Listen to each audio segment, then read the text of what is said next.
네, YTN은 장마철을 앞두고 지난해 수해 현장을 찾아 점검하는 기획 보도를 이어가고 있습니다. 오늘은 예측하기 힘든 재난이죠. 바로 산사태 현장인데요. 곧 비가 올 텐데 이런저런 이유로 복구는 아직입니다. 지환 기자가 현장에 다녀왔습니다. 비가 퍼붓자 산이 무너졌습니다. 토사가 쏟아지는 길목에 집이 있었습니다. 안에 있던 70대 어르신은 미처 피하지 못했습니다. 10달 뒤 다시 찾은 현장. 위쪽에서 쓸려 내려온 주택이 철거되면서 이렇게 철골이나 벽돌 같은 건축 자재가 여전히 어지럽게 널려 있습니다.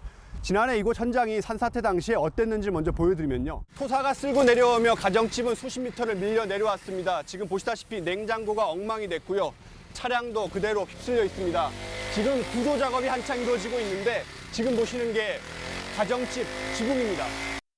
현장은 한참 복구 중입니다. 돌무더기를 깔고 수로를 내고 있습니다. 공사가 많이 늦어 지난달에야 시작했습니다. 꼭대기 태양광 시설 때문입니다. 산사태 발생 몇 달 후 정부는 태양광 시설이 원인이라고 발표했습니다. 빗물이 태양광 패널을 타고 한쪽으로 몰렸다는 겁니다.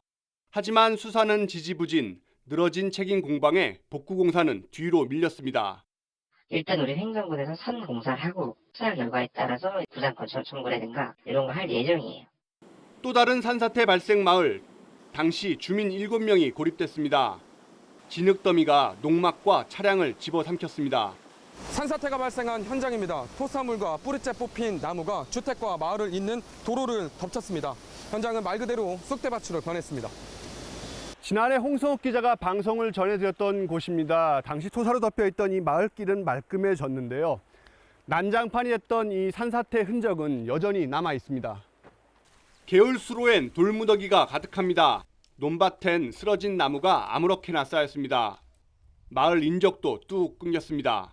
계세요.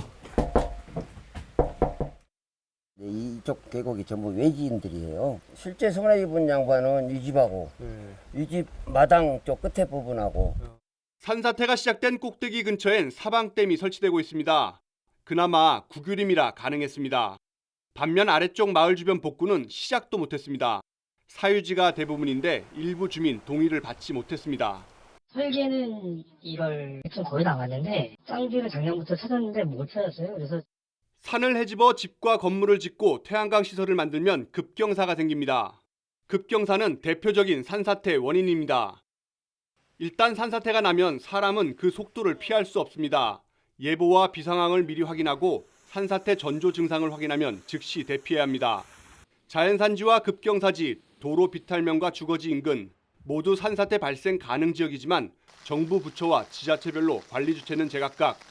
언제 날지 모를 산사태지만 책임 공방과 더불어 사전 예방도 빠른 복구도 버거운 이유입니다.